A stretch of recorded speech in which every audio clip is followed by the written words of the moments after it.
Hello, and welcome to the first episode of Untold Times. Today's episode is going to be on the Emu War, and whether or not you've heard of this story before, I hope you're able to learn something interesting from it. This story is of a peculiar time in Australian history where emus overpowered humans, and their efforts highlighted to the theme of human versus nature.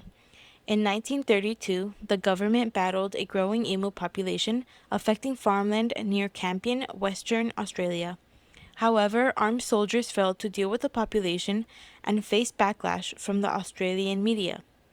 Now, when you think of a government battling flightless birds, I'm assuming you think this happened ages or years ago, or that the emus showed extreme violence, but that's not exactly right.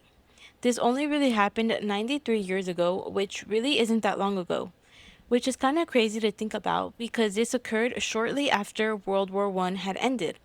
And time being put in that context always boggles my mind.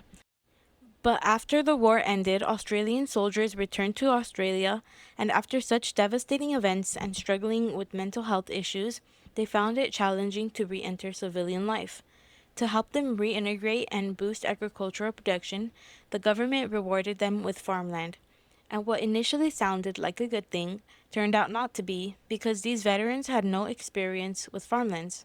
Which real, because if you stuck me on a farmland and told me to make a living out of it, I think I'd die. Like actually from no income. And these veterans were on the path to facing the same thing.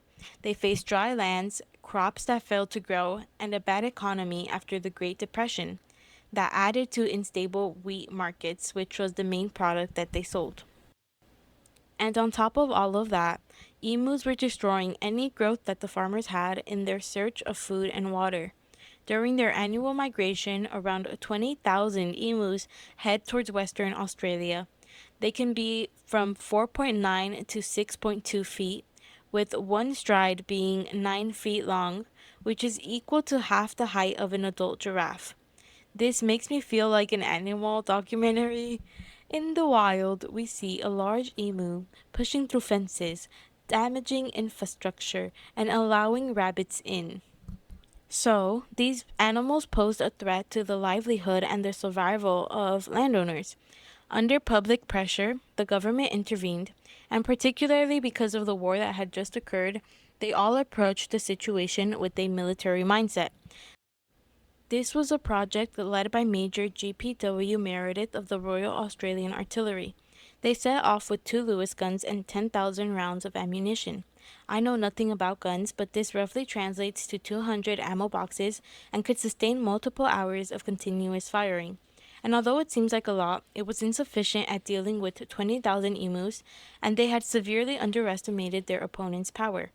Nonetheless, they had a clear goal of terminating the emu population.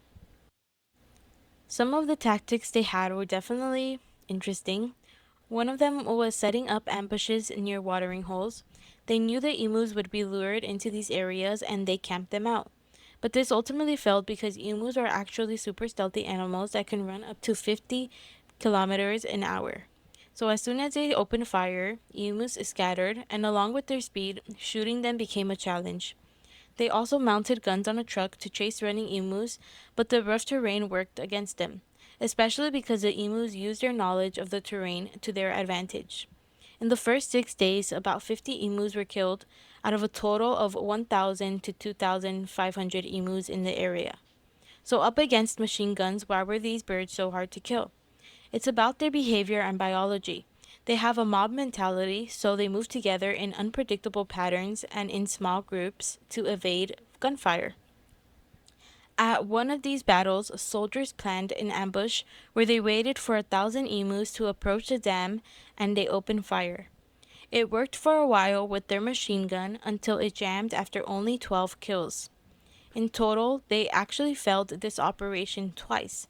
In the first round, they failed, and military withdrew, but the farmers demanded a retry. In the second try, the government gave up, ending the operation in December of 1932, a month after it had first commenced. In total, 986 emus were killed and around 2,500 were wounded. The media had a field day with this situation. It spread quickly but remained mostly local, They ridiculed military efforts, and even the Australian Parliament joked that the emus deserved medals for winning every round. Major Meredith himself stated, "If we had a military division with the bullet carrying capacity of these birds, it would face any army in the world." The farmers were still complaining, but the government only gave them ammunition and told them to do it themselves. Later on, they set up a bounty system where money was granted to farmers per emu scalp turned in.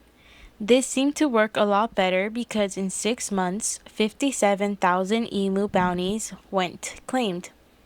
The emu population after this still remained high, but a lot of them migrated and farmers built better fencing to keep them out. This story has become somewhat of a meme, but it does bring up some questions like, was this act justified or not? Considering that the emus migrated through this area annually and the farmers settled in the territory without any preparation for their coexistence. Or what if the emus would have lost? Emus are actually native to Australia, so it's likely the ecosystem would have suffered and led to an overgrowth of insect populations, damaging crops either way. This story is talked about a little more in recent times, mainly because of Reddit users that resurfaced it, but it's still largely unknown, so I thought it'd be a fun, light-hearted episode to start with. And I'll never see emus the same. They're a cool bird. Also, because I've never seen what they look like before, and they're actually scary looking. Look them up so you know what I'm talking about. But, anyways, thanks for listening. See you next time.